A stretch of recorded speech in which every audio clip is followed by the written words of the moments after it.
গত 24 তারিখ সন্ধ্যা রাতে আমাদের রাজ্যের শাসক দল ভারতীয় জনতা পার্টি, যারা কথায় কথায় রাষ্ট্রবাদের কথা বলে, গণতন্ত্রের কথা বলে, সংবিধানের কথা বলে, কিন্তু মূলত তাদের যে চিন্তা ভাবনা, ধ্যান ধারণা, উৎপত্তি সবটাই হলো একটা বর্বরতার উপর ভিত্তি করে। এই হলো তার চিহ্ন। ত্রিপুরা রাজ্যের মানুষ শুধু বিরোধী রাজনৈতিক দল সিপিআইএম না, এই রাজ্যে এই বিদ্যুতের মাসুল বৃদ্ধি এবং অন্যান্য আরও নানা ধরনের যে এই অজুহাত দেখিয়ে যেভাবে জনগণের পকেট কাটছিল, পকেট কাটা বললে সম্পূর্ণ বলা হয় না, টাকাতে করছিল। সারা রাজ্যের মানুষ বিক্ষোভে ফেটে করে রাস্তায় নেমেছে। শাসক দলের লোকরাও তারা সামাজিক মাধ্যমে তাদের বক্তব্য দিচ্ছে।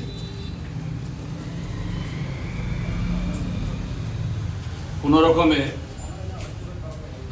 ডাক্তার মানিক সাহা, মন্ত্রী রতনলাল নাথের চেহারাটাকে একটু আড়াল করবেন, এই ক্ষোভের আঁচ থেকে, আগুন থেকে বাঁচার চেষ্টা করবেন। এই ঝুট মিথ্যাকে ঢাকার জন্য আরেকটা মিথ্যা দিয়ে বলছে 100% এই কি বলে ছাড় দেবে। 3 দিন বাদে মানুষ বুঝবেন 100% ছাড় কোন জায়গায়। ঠিক আছে, মুখ্যমন্ত্রীর নির্দেশে, বিদ্যুৎ মন্ত্রীর নির্দেশে একটা ধন্যবাদ র্যালি হলো। আর ধন্যবাদ র্যালির চেহারা হলো এই যে বিজেপিটা যে একটা গণতান্ত্রিক দল না, একটা বর্বর দল। তারা দেশে গণতন্ত্র মানে না, আইন মানে না, সংবিধান মানে না, এটাই। অর্থাৎ তারা যা কিছু অপকর্ম করবে এর বিরুদ্ধে কেউ কথা বলতে পারবে না। এই হলো ঘটনা। আবার পরদিন এসে এত নির্লজ্জ এখানে জনসভা করছে। আরো দুর্ভাগ্যের হলো মহিলাদের প্রতি সম্পূর্ণ সম্ভ্রম ইজ্জত রেখেই বলছি, কিছু মহিলাকে দিয়েও তাদেরকেও দিয়ে এই সমস্ত অপকর্মে লিপ্ত করাচ্ছে। আমি সেই মহিলাদেরকে দায়ী করছি না। কোথায় নামছে বিজেপি? রাজনীতি, ধর্ম, সমাজ সব কিছুকে ওরা একদম ধ্বংস করে দিচ্ছে। এটা আজকে দেখতে এসেছি, ত্রিপুরার যে জনগণের কাছে তুলে ধরছি। এই দেখুন ডাক্তার মানিক সাহার সুশাসনের চেহারা, উন্নয়নের চেহারা। আচ্ছা, তাদের বক্তব্য যে যখন তারা শান্তিপূর্ণভাবে মিছিল করছিল তখন নাকি এই পার্টি অফিস থেকে ইট পাট্টেল ছোড়া হয়েছে, সে বিষয়ে মনে হয়নি? এই যোগেন্দ্রনগর বাজারে 100 লোককে জিজ্ঞাসা করুন, 100টা লোকের মধ্যে একটা লোক যদি বলে হ্যাঁ সিপিএম অফিস থেকে এরকম কিছু হয়েছে, আমরা পার্টি অফিস আর খুলব না। নিষেধযোগ্য কথাগুলো।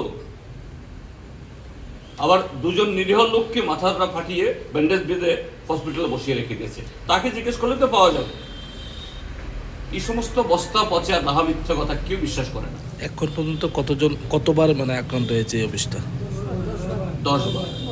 ত্রিপুরা রাজ্যের রাজ্য দপ্তর সহ এমন কোনো পার্টি নেই সর্বোচ্চ 20 বারও আক্রমণ হয়েছে। এটা 10 বার। এবং এটাও বলে রাখছি ক্যামেরার সামনে, যারা এই সমস্ত ঘটনা করেছে কেউ ছাড় পাবে না, কেউ ছাড় পাবে না। প্রত্যেকের নামে ডায়েরি লেখা হচ্ছে আমাদের কাছে। পুলিশ কি ডায়েরি লিখবে জানে না, আমরা ডায়েরি লিখছি। কেউ ছাড় পাবে না। ইন্ধনদাতারাও ছাড় পাবে না, যারা পেছন থেকে ইন্ধন দিয়েছে কেউ ছাড় পাবে না। যে যা করেছে তারা ঠিক সেরকম ভাবে এদেরও প্রসাদ তৈরি হচ্ছে, সে প্রসাদ তারাও পাবে।